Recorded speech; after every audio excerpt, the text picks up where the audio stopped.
Price Lord. Good news என்கிற நிகழ்ச்சியிலே உங்களை வரவேற்கிறேன். இன்றைக்கு தியானத்திற்கான வசனத்தை வாசிப்போம். பிலிப்பியர் 4:4 கர்த்தருக்குள் எப்பொழுதும் சந்தோஷமாயிருங்கள் என்று மறுபடியும் சொல்லுகிறேன். எப்பொழுது நீங்கள் சந்தோஷமாக இருக்கணும், இதைத்தான் கர்த்தர் விரும்புகிறார். எப்போது நீங்கள் சந்தோஷமாக இருக்கணும். உங்கள் வாழ்க்கையில் ஏதோ ஒரு காரியம் நடக்கும்போது மாத்திரம் சந்தோஷம் இல்லை. ஒரு காரு கிடைச்சா சந்தோஷம், ஒரு வீடு கிடைச்சா சந்தோஷம், அப்படி இல்லை. எப்பொழுதுமே நீங்கள் சந்தோஷமாக இருக்கணும். சிலவங்க எப்படின்னா, அவங்களுக்கு ஏதோ ஒரு காரியம் நடந்தால் மாத்திரம்தான் அவங்க சந்தோஷமாக இருப்பாங்க.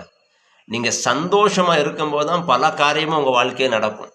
பயங்கரமான அற்புதம் நடக்கணும் அப்படின்னா நீங்கள் எப்போவுமே சந்தோஷமாக இருக்கணும். ஏன்னா உங்களுடைய இருதயத்தை கர்த்தர் பார்க்குறார். நீங்கள் எப்போவுமே எல்லா சுச்சுவேஷனில் நீங்கள் சந்தோஷமாக இருக்கும்போது கர்த்தர் உங்களுடைய இருதயத்தை பார்த்து நீங்கள் விரும்புகிறதுக்கு மேலான காரியத்தை கர்த்தர் செய்வார். சில சமயம் நம்ம போய் ஜெபிக்கிறோம், ஏதோ ஒரு காரியம் நம்முடைய வாழ்க்கையில் நடக்கலை அப்படின்னு உடனே சோர்ந்து உட்கார்ந்துருந்தோம். ஆண்டவர் என் ஜெபத்தை கேட்கணும்னு சொல்லி ஆண்டவர் நம்ம குறை சொல்லியிருந்தோம். அப்படி இல்லை.